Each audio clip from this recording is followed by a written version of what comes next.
Have you ever wondered how one of the most powerful empires in history simply vanished? The Roman Empire, which for centuries ruled vast regions of Europe, North Africa, and the Middle East, seemed invincible, with an unbeatable army, impressive architectural advances, and a cultural influence that still echoes today. Rome was the definition of absolute power. Yet somehow it fell, slowly, mysteriously, and filled with historical gaps. This empire collapsed. But was it just economic issues, barbarian invasions, and internal crises? Or are there darker forces, silent conspiracies, and hidden interests behind the fall of an empire that seemed eternal? Today, we dive deep into the shadows of history to reveal the darkest theories about the end of the Roman Empire, from secret infiltrations in the Senate to possible supernatural and even extraterrestrial influences. Get ready, because what you're about to hear might change everything you thought you knew about the past and the future of our own civilization.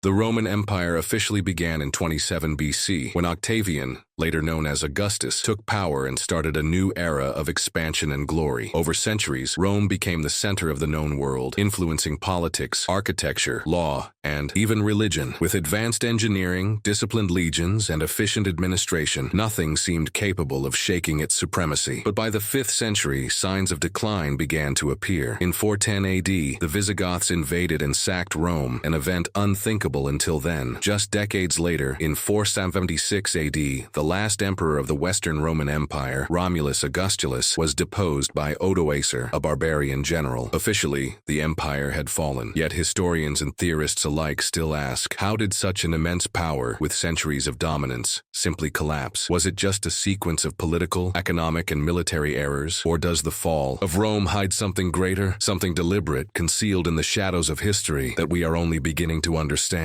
Rome's rise was marked by fierce battles, political intrigue, and a relentless drive for power. From its foundation as a small city-state, Rome expanded through war, diplomacy, and strategic marriages, becoming a republic before transforming into an empire. The early emperors, especially Augustus, laid the groundwork for a complex bureaucracy and a culture that blended military strength with civic order. However, beneath this veneer of stability, conflicts brewed. Succession crises led to assassinations and civil wars, weakening the state from within. Religions like Christianity began to spread, challenging traditional Roman values and upsetting the social fabric. Meanwhile, barbarian tribes beyond the borders grew stronger, exploiting Rome's internal divisions. Some theories suggest that secret factions within Rome, including shadowy cults and political groups, manipulated events to accelerate the empire's decline. The slow erosion of trust and the rise of ideological conflicts made Rome vulnerable, not only to external attacks, but to a collapse born from its own contradictions. This internal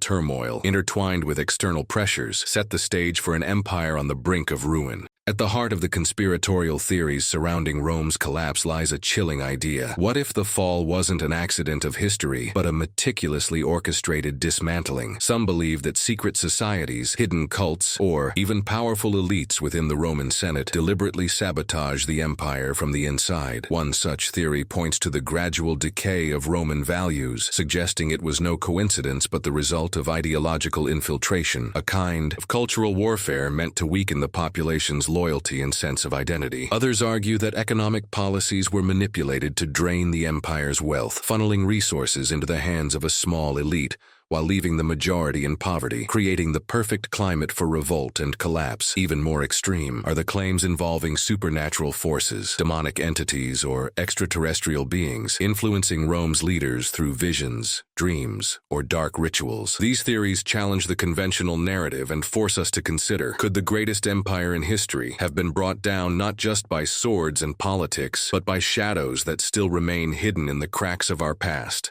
If we view the fall of Rome through the lens of conspiracy, a startling insight emerges. True collapse often begins long before the first stone falls or the first invader breaches the gates. It starts in the mind, in the erosion of trust, in the manipulation of beliefs, and in the blind faith placed in systems that appear unshakable. The Roman Empire teaches us that no civilization, no matter how grand, is immune to decay when the rot starts from within. The solution, then, is not merely to defend borders or amass power, but to cultivate awareness fairness, critical thinking, and transparency. Whether Rome fell because of secret cults, hidden agendas, or deliberate sabotage, the modern world faces similar threats. Information is power, and also a weapon. The only way to prevent history from repeating itself is to stay vigilant, question the official narratives, and seek truth beyond appearances. In that sense, the fall of Rome isn't just a historical event. It's a timeless warning to any society that believes it is too powerful to fail.